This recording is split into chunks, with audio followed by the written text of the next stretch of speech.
Studio. And today, what's up? We are talking with Nanciann on AFTRA Studio about something that every single one of us needs, and there's never a shortage of use, and that is improv skills, right? Thank Every, you. Thank you. every Thank place you. you're going to have an impromptu conversation, whether it's small talk, whether you're on the plane, whether you're trying to get into the club and talk to the bouncer, you're improving.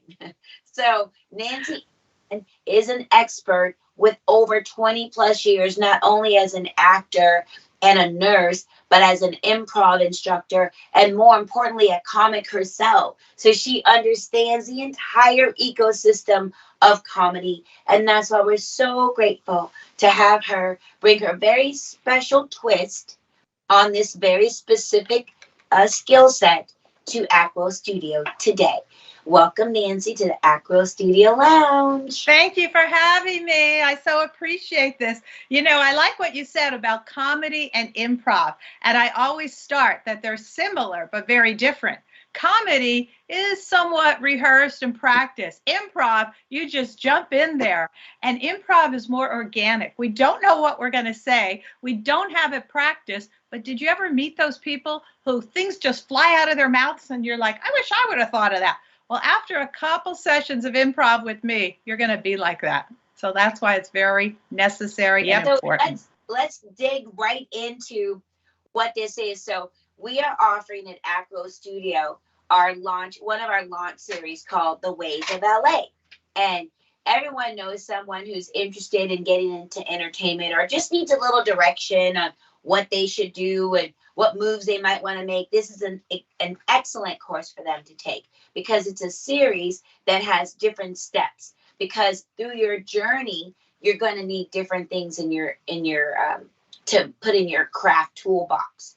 That's true. That's true. And one of the things I start with improv is using yes and, because yes and, as anybody who knows improv, will open doors, but no but will shut the doors. So even though you may want to say no, you say yes, and I'd love to be on your committee, perhaps in a couple of months. So yeah, you might be saying no, but you're saying yes, and yes, and will open doors. Yes, and I'd love to come to that party. Let me know when it is. So we need to practice the yes, and skill every day. It's a muscle. The more we do it, the easier it gets. So I go around and we do yes, and games. You can't rehearse them. And then I also have a fun little game called Interview and Interviewee Expert. So somebody yells out, oh, Roz or Marilyn is an expert on underwater fishing, and she doesn't know anything about it, but then she gets whatever she says, she makes it up. Oh, I put on my tank, I go under, I find the little fish, I bring them up. We had somebody once that was an expert on underwater basket weaving. I kid you not. She didn't know anything about it, but she started out when she was little. She would make little baskets, and then they became very intricate. And she said, now I travel the world. And she did amazing. We just gave her this, and I asked her, how did she get into it? So she took the whole topic and just flew with it. And that's the skill that you'll get. It's just incredible. And I love the fact that improv just brings out our creativity, right? That's true. Our mind that we kept hidden, that we never open up those special, treasure boxes that only we have the key to, but that key would have never been found if you hadn't asked that question to make us unlock that part of our personality. That's true. There was a woman once in a wheelchair and somebody said you were a climber. And I thought, how's she going to do this? And she said, oh, I put that, lift in, and then I hoisted myself up, and again, and I hoisted myself up. And at the end, I said, how did you come up with all that? And she said, my grandson does climbing, so I just used it. And you could almost see her lifting out of the wheelchair and climbing the mountain and going higher and higher. And it was just amazing. She did the whole thing in the wheelchair, but boy, you could see those wheels turning. She was climbing the highest mountain. And when that's you just alluded to something that's super helpful in any industry. That is a great skill and muscle taught and learned. And that is the art of storytelling, right? Storytelling. And you could call on all your things in the past and you make it up. some of it may be true and some may not be. But at the end of the story, you're like, oh my gosh, I loved it. So that's true. It's storytelling, improvisation, acting, all coming together. That's in right. the wheelchair. I mean, kind of been handy capable in her mind and in her world, but tell me that I have to get out of my handy capable situation and allow my mind to go to a walking, jumping person. What do I do? How do I do that? Well, it was so amazing to see her do this. I remember this, and we all like ended up with tears at the end, like, oh my gosh, she's climbing the mountain. And she sat, you know, in her wheelchair. Of course, she never got out, and huffed and puffed and said, that was a lot of fun. And we didn't have any of this pre-planned or preconceived. Right. But and that's exactly right.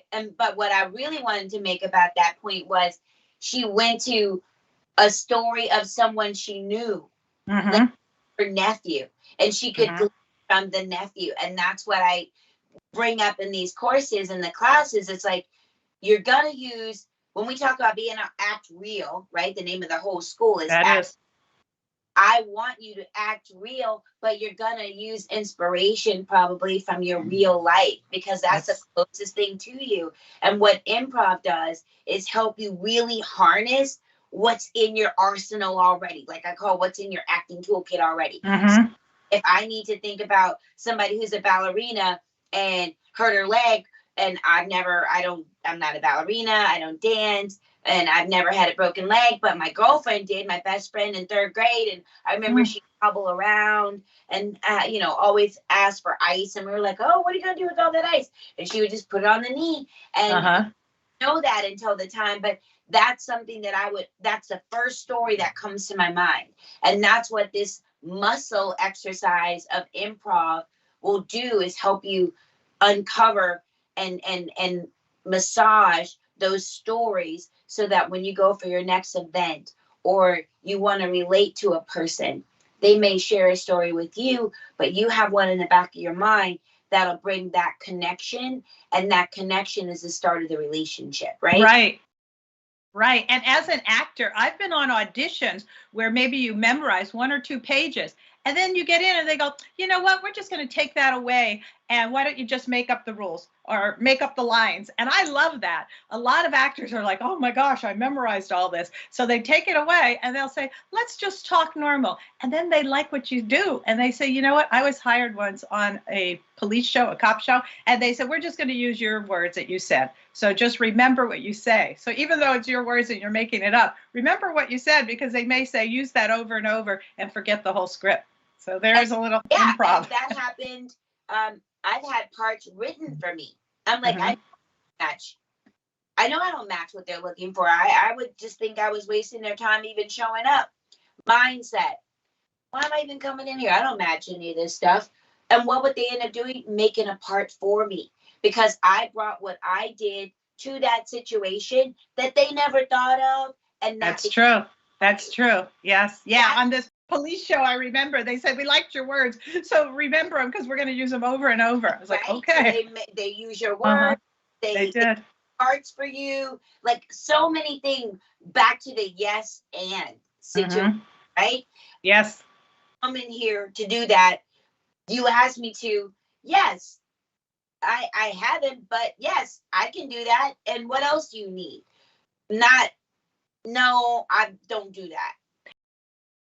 And improv also sharpens your listening skills, because maybe they'll take you a different path. They'll say, you know, you came in here for the crazy mom, but we see you as the smart mom, and we want to take you down this path. So all of a sudden you're changing the role, and they want you to change the role. So listening skills are so important. A lot of times I've been told by casting people, you're out if you don't listen. We say, look to the left, look to the right, look straight ahead. And the people that start here and they go opposite, they're like, if they can't know what left and right is, they're out the door. There you go. And then they'll do that a lot. Profile, and in the center. And the actors that go, oh, okay, and they start in the center and they do their own. It's like, if they can't listen to that, we don't want them on the set. Because what are they going to be like on the set? Right. And really, one of the biggest assets that someone has to a community of creatives on set is the ability to pivot. Yes. Yes. If you go, somebody doesn't make it. Mm-hmm. They have an accident, right? That's right. Wardrobe malfunction like this that happened. Mm-hmm. Or something greater, but I have on clothes. I was I could tell.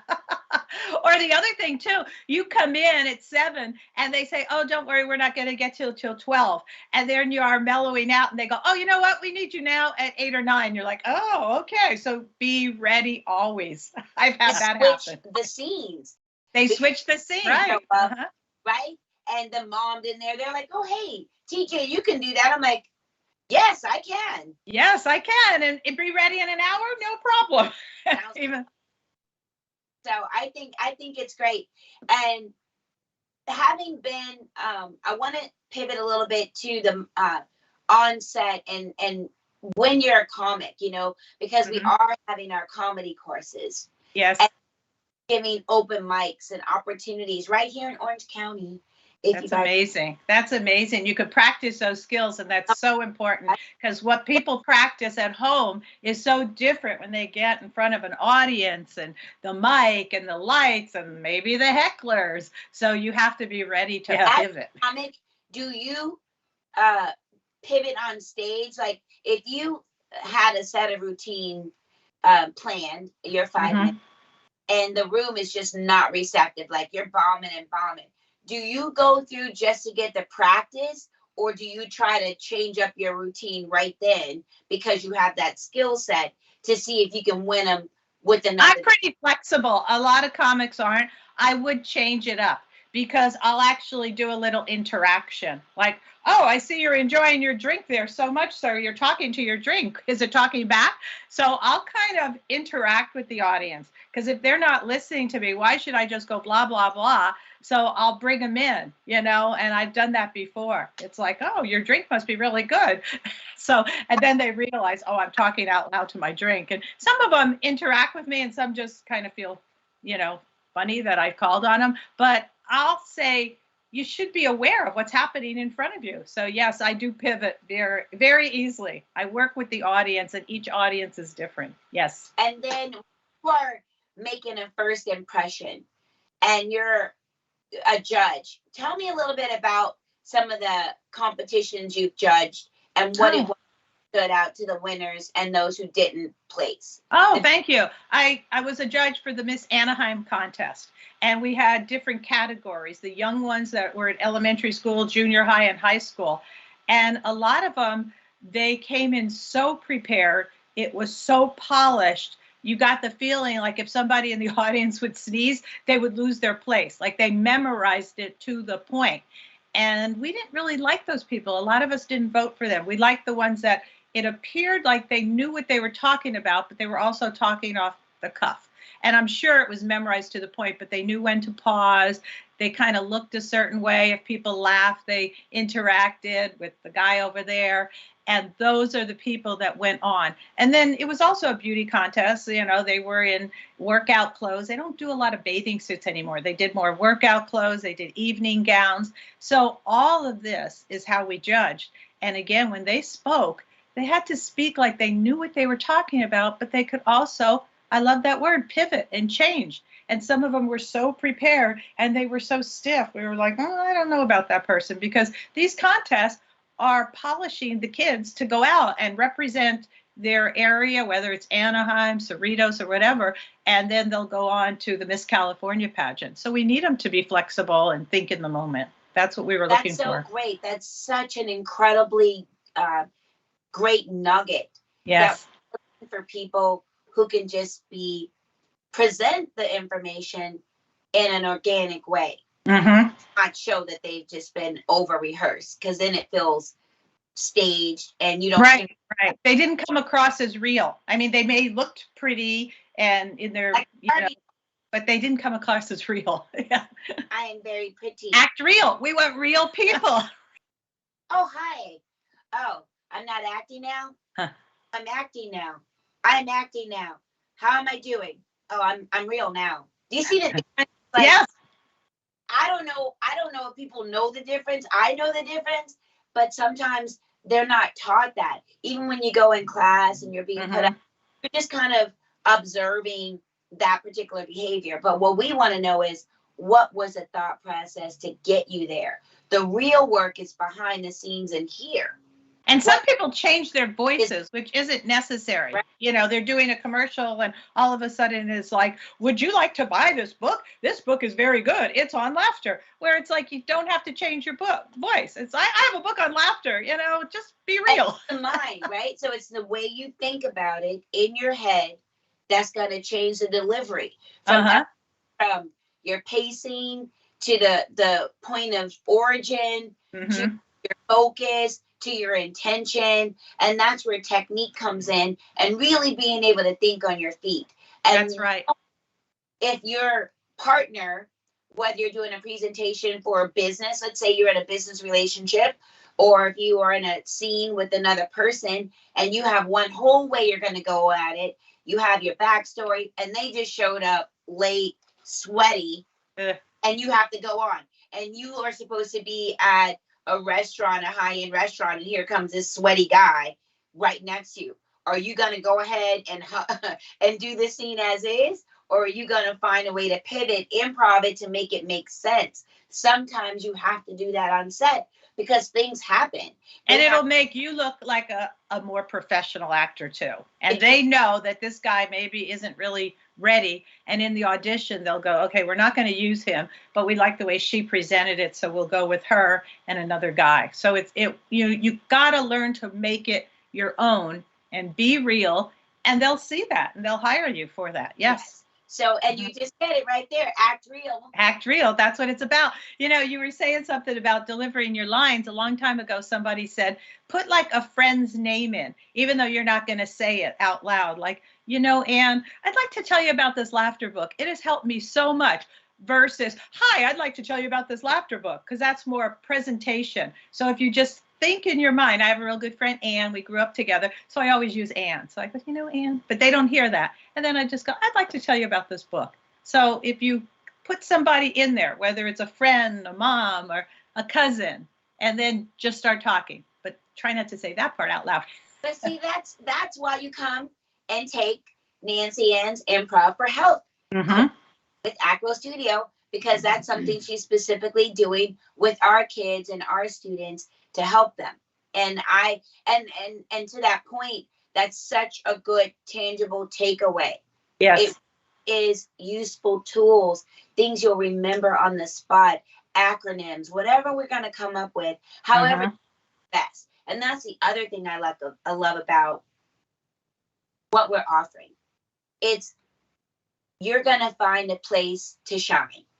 And each person is different. So we are going to find how you shine here and somebody else shines there and how you're different. We're going to pull that out. This is what our studio's about. Yay. Yay. Anything else you want to add? I think that it's going to be a real gift. I'm so honored to have you. I'm really excited about getting the comedy part going and having the kids come in and actually get to go up in front of their families. I know, and try it out loud because it is different. Yes. And really learn the business side of it too. How do I get the bookings? What do I charge? How many freebies do I give? Please, why do I have to do it this way and not this way? And give them a reason, because a lot of times we get so close to all of our material, whether it's a screen play that we wrote or, a show idea or a poem. And once we put it in the world, it really is what the world says about it. Right. And, you never know who's in the audience. I was told this a long time ago, whether you're doing a live show, a play, comedy, somebody in the back may just be sitting there eating his food, listening, but he's a big casting person or a producer or a director. So, yes, you want to do your best at every show because you don't know who that guy is in the back. He may have lots of connections up in Hollywood. Especially if you come to the Acro Studio Lounge showcase days. Yes. We have lots of fun people who like to show up because we know talent over here. And we're going to teach you the talent to win in whatever field you're about to go into in the creative arts. So I think that's it for today. I love you, Nancy Ann. Thank you. Thank you so much for having me. It's great seeing you guys. And remember, people, keep it real. Act real.